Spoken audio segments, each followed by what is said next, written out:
hindi daw sila namamahala sa January 31 rally. Well, of course, sa isip ko, bakit sila magbabahala? I-rally nila yun.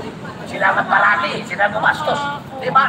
Oh, pero, the anti-Duterte, when mag-rally sila dito, has been divided into two groups. Yung grupo ni Trillanes, yung grupo ni Sino dito. Di ba? Bakit sila nag-iwalay? Baka hindi sila nagkausap sa bayan. Baka malaki yung isa, maliit yung isa. Doon sila nagkaintindihan. Di ba? O yun ang katotohanan yan, pero walang kwenta.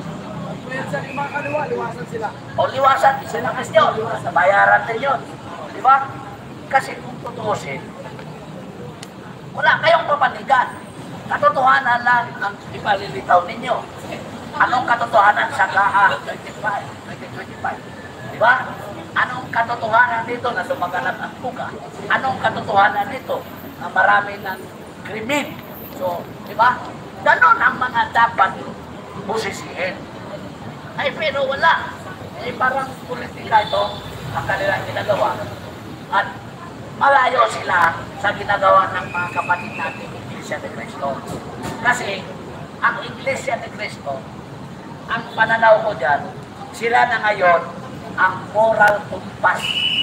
Moral compass ng ating bansa. Kasi, tinutulig sa nila ang mga mali na ginagawa ng gobyerno. Pero, itong ibang simbahan, hindi, wala silang ginawa. Di ba, Bangkos, ang nag-file ng impeachment ni Bibi Sara, pare, clarity for good governance. Eh, sabi naman ang COA, na-cleared si Bibi Sara, eh bakit? Ipa-impeach mo pa. Kaya nga din malamig ang impeachment ni Bibi Sara. Dahil, yung iba dyan ng mga congressman na pati dito, marami pa rin dyan, hindi nagsasalita. Tahimik lang. Hindi yan magsumot. Barisan, kasi di ba lang sila tangko, automatic, ano kasi constitutional na yun, kung Supreme Court, ipo-formalize lang nila para maging formality sila, nagagawin nila na ibig sabihin, we have no longer for this time, kasi blanco eh. Yung blanco, kung hindi napirmahan, walang kwenta yun. Ang problema na pirmahan, ibig sabihin, bakit niya pinirmahan? Kung pinirmahan, sabihin, balik. So, ibig sabihin, pagdating doon sa GAA na libro na napirmahan na ng presidente, yun ang blanco sana, yun walang laman. Diba? Yun ang konstitusyonal. Kung yung enrolled bill is the same na naprinta sa GAA. Diba? Kasi yung enrolled bill is General Appropriations Bill. At that bill, napirmahan nila, itatransmit sa presidente para pirmahan, magiging GAA Act, General Appropriations Act, batas na. Kung dapat batas yun, di nakabatas din yung blanco. Nakuha niya ba? Nakabatas kung ang blanco na pasok, di nasali sa batas yung blanco. Ang problema, wala ng blanco doon. At nagiging batas na. Pero doon sa original na enrollment, BICAM Journal, blanco. So ang BICAM Journal, yun ang nagpapakita ng proseso tama. Di ba?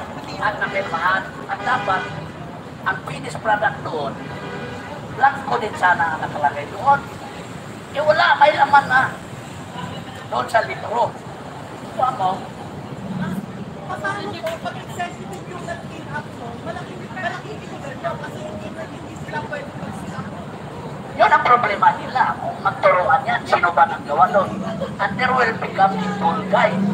Kahit may full guy na inutosan, kahit may full guy na lalabas na siya ang nagtutuan, siya ang gumawa ng responsibilidad niya ng Kongreso at ng Presidente.